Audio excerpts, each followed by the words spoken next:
Alrighty, everyone. What's going on? Back with another watch list. A little Sunday scan going into Monday, October 6th tomorrow. Um, Couple things to go over from Friday. A few watches that I had from last week. We had Pally gapped up into those 180s, never reclaimed it, and just a steady fader. Once it plunged down below it, 180s acted as a top all morning and rolled over. So not really in that T+1 category at this point anymore, but I'll still keep it on watch just because the daily hasn't completely gone away, and maybe it comes back there later this week. LAC, really nice one. I ended up missing this one on Friday. It was straight up, right into the breakout level, up basically a buck a share, right up to the highs. I actually reacted because it was straight 690s to 760s. I had shorted here. We got 1 minute of pullback. I covered for about 5 cents when it started to reclaim and come back. Consolidated there for 10 or 15 minutes, but wasn't long enough for me to consider that not straight up into the breakout level. Obviously, in hindsight, was a mistake not to buy any of that in the 750s, and missed that whole move there through that daily chart breakout. So Friday didn't really amount to much. Nothing really set up on my end. DVLT, I had a small position on that one versus prior bar lows. It stopped me out. I guess later in the day, we had pulled back, had a stronger close after it held the breakout level, so I swung that overnight with like a 150 average. And that one stopped me out, and still holding jobby for a swing, and this one continues to produce and work really well from this little wedge break entry here in the high 16s. So that's all the updates there from Friday, and then going into next week. D-Fly, this one's setting up really nice. IB6 is right around a $1.30, so I like this close. Might as well, while I'm on here, check out what their if they've got any shelves outstanding.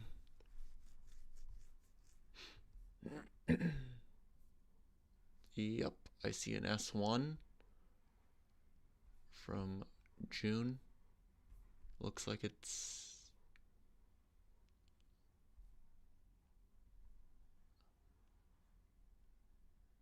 S1 at $2. And convertibles, there's a shelf right there.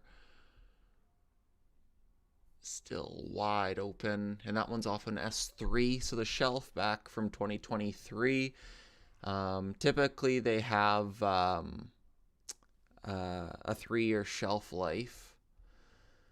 Let me see here. Yeah, expiration on that one will be 2026 typically for those shelves, an S3. So it's still good for 3 years, and that was from November 2023, so it's still got a year. But they've only pulled about, from what I see, about 5 million off of it. And being off a S3, they're capped at a third of the float. But we have the highest close now above that 75 mil requirement. So this whole 150 mil is now accessible. So I think there could be an offering in this one coming next week even. So I will be a bit more aggressive to the short side, maybe into pre-market gaps or possible swings or stuff of that sort, just because a lot of those offerings do come outside of regular market hours.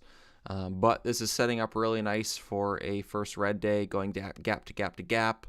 Bottomed at 50 cents, ran up to 220. Breakout here at about 80 cents, so it's up over 100% from how I gauge my extension. RSI is up in the 90s. The 4 EMA is down in the low ones, 110, 120.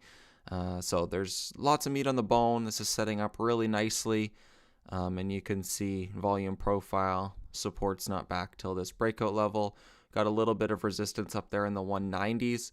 So would use afternoon levels, 190s to 2s. And if this starts to lose 170, 175, I think definitely could get hit. So that one will definitely be a top watch.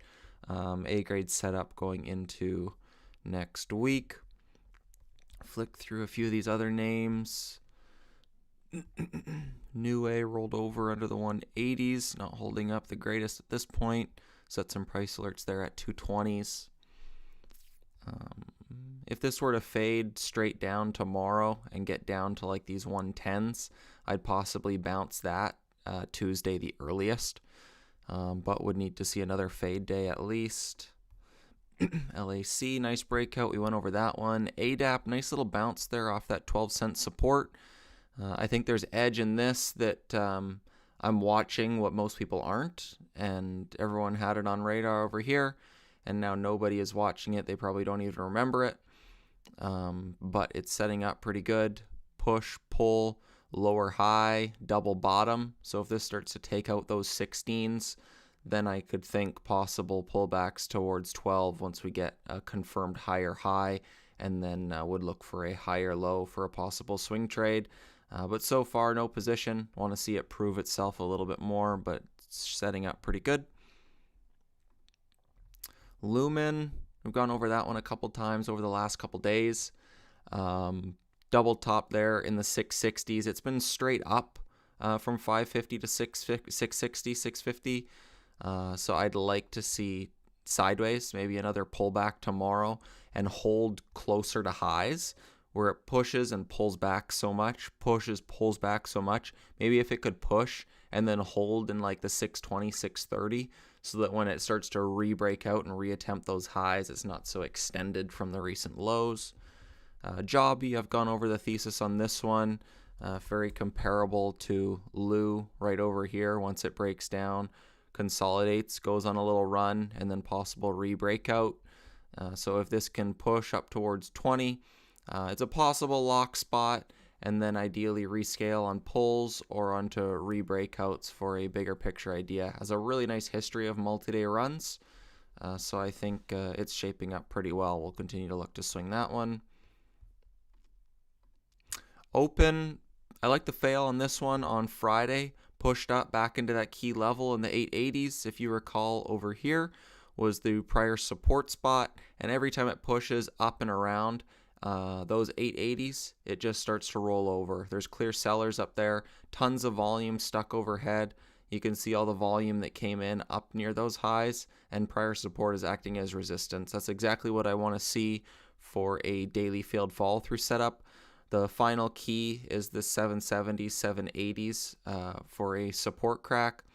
If I'm looking to get in early before those 780s and anticipate a breakdown, I would have to be risking towards this 880s to 920s area. But once these 780s start to roll over, then I'd probably tighten risk towards high a day. Currently have no position, but any sort of strength going into next week, I like pops towards 9s, and then look to scale under 780s, and I think this gets hit near term to 7, possibly down to 6, so we'll keep that one on watch. A few percent gainers that hit scan here, Femi, BNAI, RR starting to speed up, did have a decent little pullback here off of those parabolics. Not the cleanest action just yet, it's still only up from 4 to 6. So by no means is it extended in my books, but just keeping on watch in case we get a really, really like expanded move. GPUS, I'm going to look into some news on this one. Looks like a bit of accumulation down here. I talk a little bit about these transitional days, what Nate calls them, where you get that gap, it pulls back, huge volume relative to what it recently trades, and then it just doesn't go any lower. So I don't know what the whole story is on this one, but it's definitely not going lower, and looks like PRs keep coming out and it continues to hold higher lows. So it could be a breakout candidate. I'm not sure what the whole story is behind this one, so I'm not going to quite make a plan on it. But typically I just do some technical scans for these watch lists, and then kind of dive into it and see if there's some edge in the news or the filings, stuff like that. But a notable chart could get going, but DeFi will definitely be my main focus. And then, yeah, the other ones are kind of setting up all right. Where would be the most ideal spot to open for you tomorrow? In terms of which ticker? What's going on, GB? How's everybody doing? Yeah, which ticker ideal spot for open? Are you talking about open?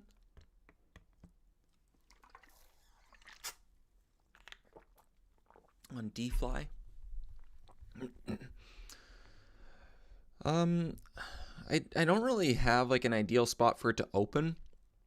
I wouldn't want it to open below 170s because that kind of skews the risk reward at that point, where you'd be in a similar situation to Niue, where it's just gapping down so much and it's so far off those 250s that you can't short 210s risking 250s. It just, the risk reward is shot. So if this is opening like 160 and risk reward is up towards 2, it just skews it a bit too much. It gaps down too much. So my only requirement is I wouldn't want it to be gapping down too much. Probably ideal would be like this 190 to 2 area on a gap, and would use those looking left levels as resistance. If I got a 190 to 2 gap, I would short risking prior day's highs. And then until I get some sort of hard crack lower highs and I can scale in and move risk down to that current day's highs a day. But yeah, I would be using pops into prior day's resistance versus prior day's highs, and then would look to scale versus high a day. Very similar to right here. It's the exact same setup. It goes on a sped up run. It runs for multiple days, up from 20 cents to 80 cents, rolls over, gets some afternoon pops. We gap up a little bit above, but it immediately fails under afternoon highs, and then can start to scale pops on bounces using those levels as a guide, using highs a day as a guide. But I went over this trade on one of my watch lists a few days ago. But it's setting up very similar to exactly what it's doing right there. You can see the similarities in the price action. Speeds up, rolls over into the afternoon. Excuse me. So ideally get pops up into those levels, and then look to scale versus high a day, scale versus prior support, and look to cover towards a 4 EMA or prior support. I don't think that it could go from 190 down to 1 in a day, unless there was an offering present. But I think that's the risk to missing something like this, is because they do have offering ability, and now IB6 is open, so they don't have any restrictions on how much they can offer. So I think that would be the only possible hindrance to this setup. So, but like I've said last few weeks, like September was one of my best months of my career. And I had very low, I wouldn't say very low, I guess, but lower frequency of trades where I wasn't trying to trade everything. I wasn't trying to stay busy, but I was focused and scaling up on the A-grade opportunities and just leaving the rest. Letting the swing trades kind of build up that cushion while they're working in the background, and then hammer these day trades when they come around. So I'm going to try and continue with that trend until things start to slow down, and I can't I wouldn't even say that this is like a hot market. I think it's just waiting a few days, picking your spots, and then really sinking your teeth in, and as Mike Bellafiore says, swinging the bat hard. This would be one of those opportunities. DVLT I thought was going to be one of those opportunities, but it gapped over the breakout level. Pally, same kind of thing, gapped over the breakout level. I've mentioned it before, where the win rate on those small cap breakouts goes below 50% when they gap over the breakout level. It ruins the risk reward, and the win rate statistically is just shot.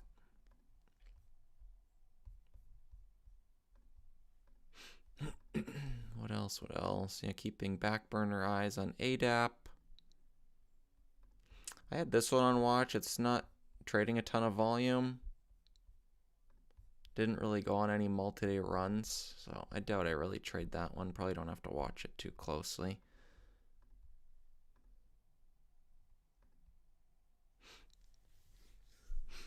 BTOG setting a base. I really like this open setup. I like those top wicks. Every time it tries to push, they put out a PR. It can't get going. Eric Jackson has not moved on from open, but he's started promoting some other tickers. So the whole reason for open's run has now shifted right over here, where this isn't his sole focus anymore, and retail's only got so much money to put into any one of his picks. So I think the sentiment on that has changed. Guess I could look at, while I'm on here, I could see what the news on GPIS was. Don't want that. I want this page. Let me see.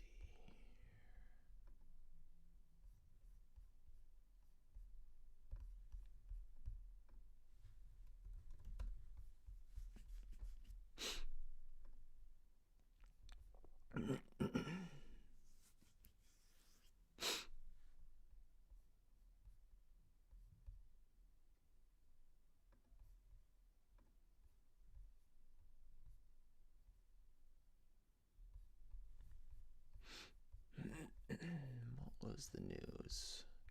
Aerospace and defense.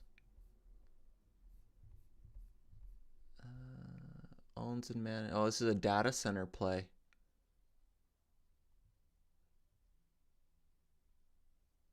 This is definitely moving up the watch list. It's in the right sector.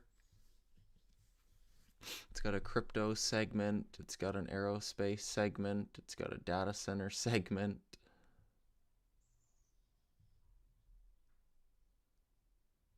So they're in every sector you can imagine, but that's all right.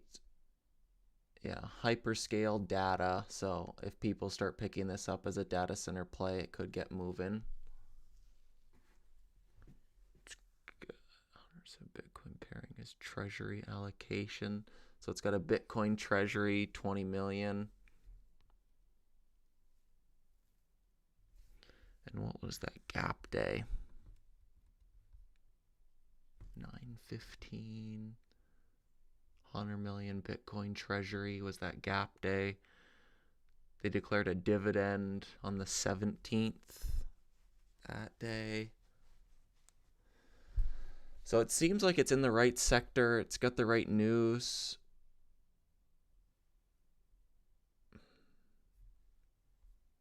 And the daily chart looks like it's got accumulation in my books. So looks like a decent little bigger picture setup.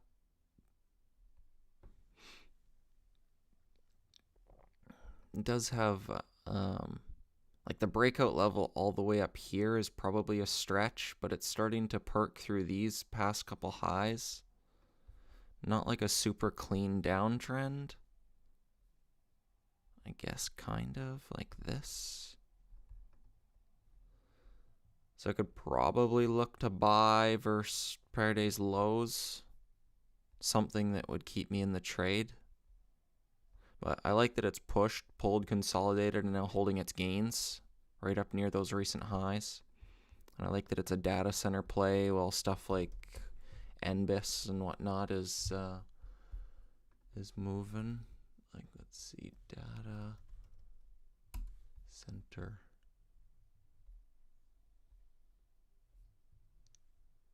Data center.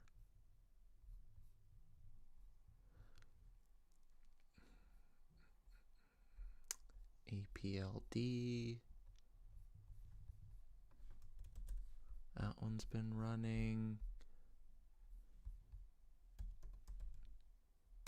DTCR. That one's an IPO. Hive, I know that one's been running. Iron, still running. Enbis, still running. What's Elphis? Holding up, not running.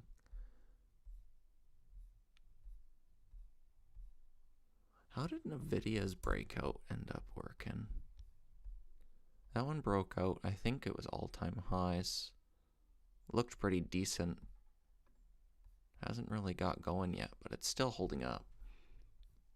But yeah, a ton of the data center names, so this could get picked up as a small cap data center name. What's their float looking like?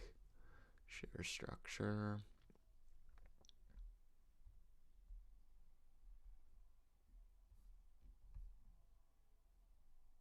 It's got a bit of, yeah, they do have quite a bit of dilution.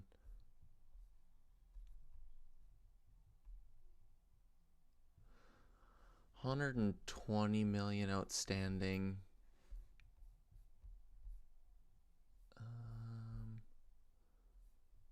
What do they got here for dilution? Those warrants are way out of price.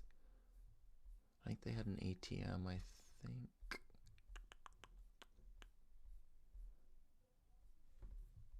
There's been a few 100 million shares being traded. Convertible notes at 40 cents.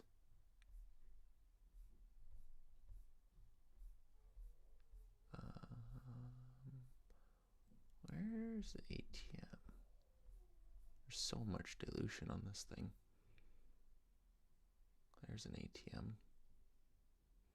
Total remaining 0, 0, 0.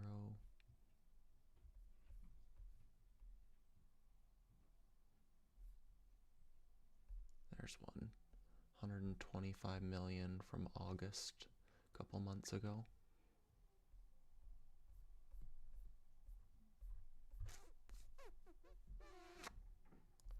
And do they have a shelf? Are they going to offer again? July, they got a new shelf. Is that what the ATM was pulled off of? Let's see.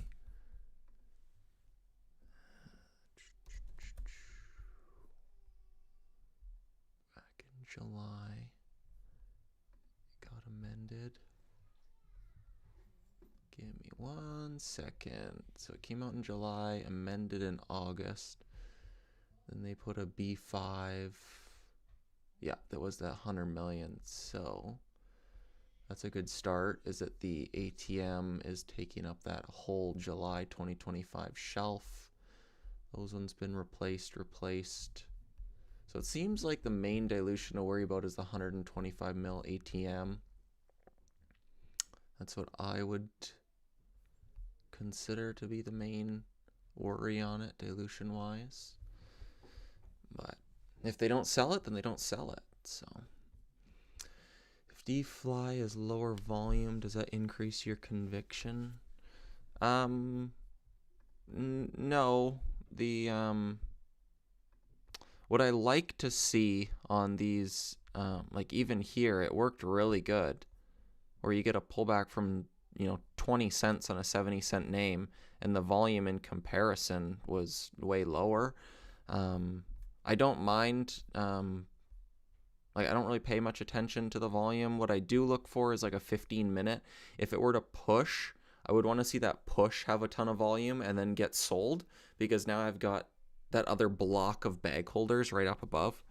But I think that there is enough resistance in terms of how this has traded the last couple days with people chasing this thing long, that if those people start to become bag holders, it could start to roll over.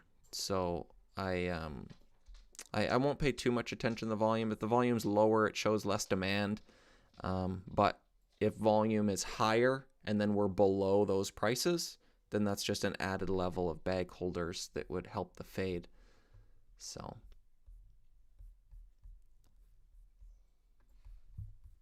that's how I would look at it.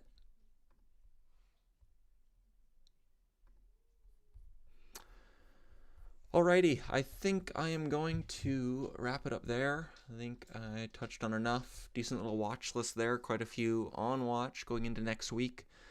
So we'll see how things play out tomorrow. I will see some of you in Investors Underground. I will post a written watch list over in IU right after this.